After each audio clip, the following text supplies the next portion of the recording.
لا الہ الا اللہ لا الہ الا اللہ السلام علیکم، میرا نام سنجے کمار ہے، میں بی اے سیکنڈ ایئر پڑھتا ہوں۔ میرا سوال ہے کہ اللہ کو سائنس کے ذریعے سے ثابت کیجئے کہ وہ ایک ہے۔ بھائی نے سوال کیا کہ سائنس کے ذریعے ثابت کرو کہ اللہ ایک ہے۔ کیا آپ خدا میں مانتے؟ میں تو مانتا ہوں خدا ایک ہے، لیکن میرے پڑوسی ایک برہمن نے مجھے پوچھا تھا وہ نہیں مانتا ہے، وہ خدا میں نہیں مانتا ہے۔ وہ کیا کرتا ہے مجھے معلوم نہیں، لیکن میں تو پتھر پر وشواس نہیں کرتا، ماشاءاللہ، میں ایک ہی خدا پر وشواس کرتا ہوں، بہت اور صحیح، پہلے سے ہی میں ایک ہی خدا پر وشواس کرتا ہوں۔ ماشاءاللہ۔ بھائی صاحب کا سوال ہے کہ وہ ایک خدا پہ وشواس کرتے، پتھر کی پوجا نہیں کرتے، لیکن اس کا ایک پڑوسی ہے جو برہمن ہے، وہ پوچھا کیا سائنس کے ذریعے ثابت کر سکتے کہ خدا ایک ہے؟ اس کا پورا جواب میں پہلے کانفرنس میں دیا تھا، از دا قرآن گاڈز ورڈ، جس میں ثابت کیا تھا کہ سائنس کے ذریعے خدا ہے اور خدا ایک ہے۔ پوری تقریر تقریباً 2 گھنٹے کی ہے، وقت نہیں ہے، میں مختصر سا اس کا جواب دوں گا۔ اس کے لیے بھی دوں گا جو خدا میں نہیں مانتے، اور اس کے لیے بھی جو انیک خدا میں مانتے۔ اگر کوئی ناستک مجھ سے پوچھتا ہے اور کہتا ہے کہ خدا نہیں ہے، سب سے پہلے میں اسے مبارکباد دوں گا۔ کیوں؟ کیونکہ عام انسان اندھ وشواس کر رہے، اس کے والد کرسچن ہے تو وہ بھی کرسچن ہے، والد ہندو تو وہ بھی ہندو، والد مسلم تو وہ بھی مسلم۔ یہ ناستک سوچ رہا ہے کہ جو میرے والد خدا میں مانتے ہیں، ایسے غلط خدا میں نہیں مانتا ہوں، تو وہ سوچ رہا ہے۔ میں اسے مبارکباد دیتا ہوں کیونکہ اس نے اسلام کا پہلا پارٹ جو شہادت ہے اسلام میں، اس کا پہلا پارٹ کا پہلا بھاگ کہا ہے لا الہ، خدا نہیں ہے۔ ابھی مجھے ثابت کرنا چاہیے الا اللہ، صرف اللہ، جو میں انشاءاللہ کروں گا، اور اس کے بعد محمد صلی اللہ علیہ وسلم۔ یہ جو لوگ ناستک ہوتے یا جو سائنس میں مانتے ہیں، جیسے آپ کے برہمن ہیں، قرآن سائنس کے اونچا ہے، لیکن جب سائنس ان کا معیار ہے تو میں سائنس کے ذریعے ثابت کروں گا انشاءاللہ۔ جیسے میں نے پہلے پوچھا تھا، میں اس سائنسدان سے پوچھوں گا کہ کائنات کیسے وجود میں آئے، تو وہ کہیں گا یہ کائنات وجود میں آئے جسے کہتے بگ بینگ۔ اپنی ساری کائنات ایک گولا تھا، پھر ایک دھماکہ ہوا، پھر گیلیکسیز ہوئے، پھر سٹارز ہوئے، چاند ہوا، سورج ہوا، دھرتی ہوئی۔ میں پوچھوں گا کب پتا چلا، وہ کہیں گا کہ مجھے 40 سال پہلے پتا ہوا۔ میں کہوں گا یہ تو میرے قرآن مجید میں لکھا ہوا ہے 1400 سال پہلے، سورہ انبیاء میں، سورہ نمبر 21 آیت نمبر 30 میں، اولم یر الذین کفروا، کیا وہ جو لوگ جھٹلاتے وہ نہیں جانتے ان السماوات والارض، کہ یہ دھرتی اور آسمان جڑے ہوئے تھے، کانت کالفکناہما، اور ایک دھماکہ ہوا اور وہ علیحدہ ہوئے۔ یہ جو آپ کہہ رہے بگ بینگ، یہ قرآن مجید میں 1400 سال پہلے لکھا ہوا ہے، اسے کون لکھ سکتا ہے؟ تو وہ کہیں گا ہو سکتا ہے یہ فلوک ہے، فلوک غلطی سے آ گیا، آرگیو مت کرو۔ میں اس سے پوچھوں گا کہ یہ جو اپنی زمین ہے، یہ دھرتی ہے، اس کا شیپ کیا ہے؟ تو وہ کہیں گا پہلے ہم سمجھتے تھے یہ دھرتی ہے، زمین چپٹی ہے، فلیٹ ہے، ابھی ہمیں پتا چلا کہ یہ گول ہے۔ تو میں پوچھوں کب پتا چلا؟ وہ کہیں گا 1577 میں سر فرانسس ڈریک جب زمین کے گول سیل کیے جہاز میں، اسے پتا چلا کہ دنیا گول ہے۔ میں کہوں گا آپ کو پتا چلا ابھی 300 سال پہلے، قرآن مجید میں 1400 سال پہلے لکھا ہوا ہے، سورہ نازعات میں، سورہ نمبر 79 ورس نمبر 30 میں، آیت نمبر 30 میں لکھا ہوا ہے we have made the earth as an expanse والارض بعد ذلك دحاها، ہم نے اس دنیا کو بیدوی شکل کا بنایا ہے، پیدے کی طرح بنایا ہے۔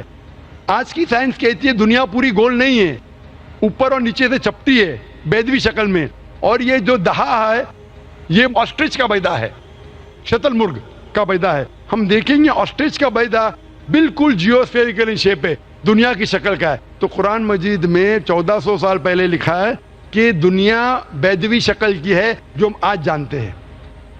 یہ کون لکھائے گا؟ وہ کیا ہو سکتا ہے کہ آپ کا محمد صلی اللہ علیہ وسلم نا وہ بہت ذہن والے انسان تھے، آرگیو مت کرو۔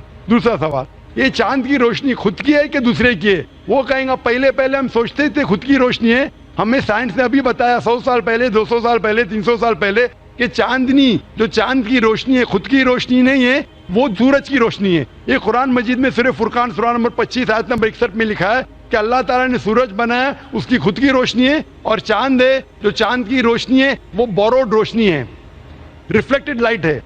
یہ کون لکھ سکتا ہے؟ تو وہ آدمی چپ ہو جائیں گے. آرگیو مت کرو, آگے جاؤ. قرآن میں لکھا ہے کہ یہ آسمان کو ہم نے چھت بنایا محفوظ. آج سائنس کہتی ہے کہ جب یہ ریز ہے, دی ریز جو ہے الٹرا وائلٹ ریز, اگر یہ آسمان نہیں ہوگا تو اس سے انسان مر جائیں گے. This filters the U V lights, جس سے انسانیت اور جاندار چیز محفوظ ہے. یہ قرآن میں جن میں 1400 سال پہلے, کون لکھ سکتا ہے؟ وہ خاموش رہے گا. اس طریقے سے قرآن میں لکھا ہے واٹر سائیکل کے بارے میں, قرآن میں لکھا ہے بایولوجی کے بارے میں, قرآن میں لکھا ہے بوٹنی کے بارے میں, قرآن میں لکھا ہے کہ کس طریقے سے پلانٹس پودے کے بھی جنس ہے, مرد اور عورت. قرآن میں لکھا ہے کہ کس طریقے سے مد مکھی کس طریقے سے شہد لیتی, لکھا ہوا ہے قرآن میں. قرآن میں لکھا ہے ایمبریولوجی, کس طریقے سے بچہ پیدا ہوتا ہے, وغیرہ وغیرہ. 1000 سے زیادہ آیتیں سائنس کے بارے میں. میں پوچھوں گا یہ سب کون لکھ سکتا ہے؟ تو اس کا جواب صرف ایک ہی ہو سکتا ہے, وہ ہے اس کائنات کو بنانے والا, اس کائنات کا خالق. اور اس کائنات کا خالق, اس کائنات کے مالک کو ہم کہتے ہیں اللہ. اور قرآن مجید میں لکھا ہوا ہے, قرآن مجید کے ذریعے میں یہ ثابت کرتا ہوں, سائنس کے ذریعے قرآن مجید میں 6000 سے زیادہ آیتیں ہیں, اور ان 6000 آیتوں میں سے 1000 سے زیادہ سائنس کے بارے میں کہتی ہے, اور قرآن مجید میں ایک بھی آیت نے جسے سائنس نے ثابت کیا غلط ہے. اور قرآن مجید میں یہ بھی لکھا ہے سورہ اخلاص میں, سورہ نمبر 112 آیت نمبر 1 میں, قل هو اللہ احد, کہو کہ اللہ ایک ہے. تو قرآن مجید جب سائنس سے نہیں ٹکراتا ہے, سب کچھ صحیح ہے, تو اسے یہ بھی ماننا پڑے گا قل هو اللہ خدا ایک ہے. اگر وہ برہمن ہے تو میں کہوں گا کہ آپ کے چھندوگیہ اپنشد میں لکھا ہے, chapter number 6 section number 2 shloka number 1 میں لکھا ہے ایکم ایودتیم, خدا ایک ہے دوسرا نہیں ہے.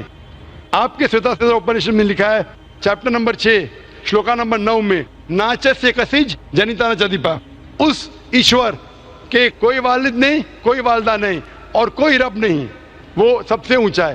یہی پیغام دیا گیا سوتا سوتا اپنشد میں چیپٹر نمبر 4 ورس نمبر 19, اور Yajurveda chapter number 32 verse number 3 میں, نہ تسر پرتیما استی, اس ایشور, اس خدا کی کوئی پرتیما نہیں, کوئی پکچر نہیں, کوئی عکس نہیں, کوئی پینٹنگ نہیں, کوئی پورٹریٹ نہیں, کوئی مورتی نہیں, کوئی اسٹیچو نہیں, کوئی اسکلپچر نہیں. تو اس برہمن کو بولو, آپ اگر پڑھیں گے رگ وید, یجروید, اپنشد, اس میں لکھا ہے کہ خدا ایک ہے. اور یہ صاف طور پہ رگ وید میں لکھا ہے والیوم نمبر 1 ہم نمبر 164 ورس نمبر 46, ایکم ستیہ وپر بہودا ودانتے, ستیہ ایک ہے, حقیقت ایک ہے, ایشور ایک ہے, خدا ایک ہے. اور جو علم والے انسان ایشور کو کئی نام سے پکارتے ہیں, تو کئی نام سے پکارنے کی بالکل اجازت ہے, نام اچھا ہونا چاہیے, بہترین ہونا چاہیے. یہ قرآن مجید میں لکھا ہے سورہ اسراء سورہ نمبر 17 آیت نمبر 110. لیکن خدا ایک ہے اور صرف اس کی عبادت کرنا چاہیے. میں آپ سے پوچھنا چاہتا ہوں, آپ مانتے ہیں خدا میں؟ مانتا ہوں. آپ مانتے بت پرستی غلط ہے؟ غلط ہے. آپ مانتے ہیں کہ محمد صلی اللہ علیہ وسلم آخری پیغمبر ہے؟ ہاں. آپ مانتے ہیں؟ مانتے ہیں. تو اس کا مطلب آپ مسلم ہیں. میں تو اسلام قبول کرنے آیا ہوں. او ماشاء اللہ.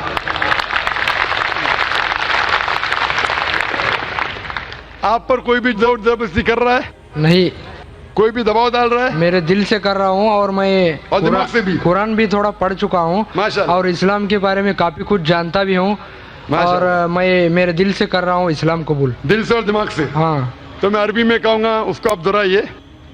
اشہدو اشہدو اللہ اللہ الہ الہ الا اللہ الا اللہ و اشہدو و اشہدو انا ان محمدن محمدن عبدہ عبدہ ورسولہ ورسولہ ورسولہ. ورسولہ. میں گواہی دیتا ہوں میں گواہی دیتا ہوں کہ اللہ کے علاوہ کہ اللہ کے علاوہ کوئی معبود نہیں, کوئی معبود نہیں, اور محمد محمد صلی اللہ علیہ وسلم صلی اللہ علیہ وسلم اس کے بندے اور پیغمبر ہے. اور پیغمبر ہے. ماشاء اللہ تعالیٰ آپ کو جزائے خیر دے, اور میں دعا کروں گا اللہ تعالیٰ سے کہ آپ کو انشاءاللہ جنت نصیب فرمائے. اور میں جاتے جاتے کچھ کہنا چاہتا ہوں. ضرور. اسلام کو اچھی طریقے سے آپ بڑھانا چاہیں گے تو بھی اپنے سب سے زیادہ امپورٹنٹ پڑوسی ہوتے ہیں. جیسے میرے پڑوسی اشفاق احمد باڑگے, انہوں نے مجھے اسلام کے بارے میں بہت کچھ بتایا اور قرآن بھی دیے ہے پڑھنے کے لیے, اور میں شکر گزار ہوں. اسلام میں ہمیں داخل کرنے کے لیے ان کا بہت بڑا سپورٹ رہا ہے, اور میں ایسی انہیں ہدایت دینے کی اللہ سے دعا کرتا ہوں. اور سارے اسلامیکل لوگوں کو میں یہ دعا کرتا ہوں کہ سب سلامت رہے. آمین آمین. ہم بھی آپ کے لیے دعا کرتے بھائی صاحب. اور آگے یہی میں کوشش کروں گا کہ میں بھی زیادہ سے زیادہ اسلام کے دوسروں مذہب کے لوگوں کو یعنی غیر قوم کے لوگوں کو اسلام میں لانے کی کوشش کروں گا. آمین. اور سب کو نماز پڑھنے کے بھی نماز کے طریقے اور بتاؤں گا میں ہمارے گاؤں میں. اور میں بھی کافی کچھ دنوں سے یہاں پر نماز بھی ادا کیا ہوں اور کچھ جانا بھی ہوں اس کے بارے میں. اور میں دیکھنا چاہتا تھا کہ اسلام کیا ہے اور میں جان چکا بھی اور دیکھ چکا بھی اسلام کے بارے میں. کو دیکھا بھی جانا بھی پھر قبول کیا الحمدللہ پورے ہوش کے ساتھ. اور میں پہلے سے ہی یہ کہ اللہ پر ہی وشواس رکھتا ہوں اور اسے ہی مانتا تھا. صرف میں ہمارے گھر میں بھی پوجا وغیرہ کرتے تھے لیکن میں اس کے سامنے جھکتا نہیں تھا. ماشاءاللہ. اور ہماری ماں مجھے ضرور ڈانٹتی تھی پھر بھی میں جھکا نہیں. ماشاءاللہ. اور میرے 3 بہن ہیں اور میں خود ہی ہوں اکیلا. الحمدللہ. اتنی سی بات کہنی تھی. ہم اللہ سے دعا کریں گے کہ آپ کو جو ہدایت ملی آپ پہ ہدایت غیروں تک پہنچائے اور انشاءاللہ آپ جنت میں جائیں. آمین آمین. مائک جی.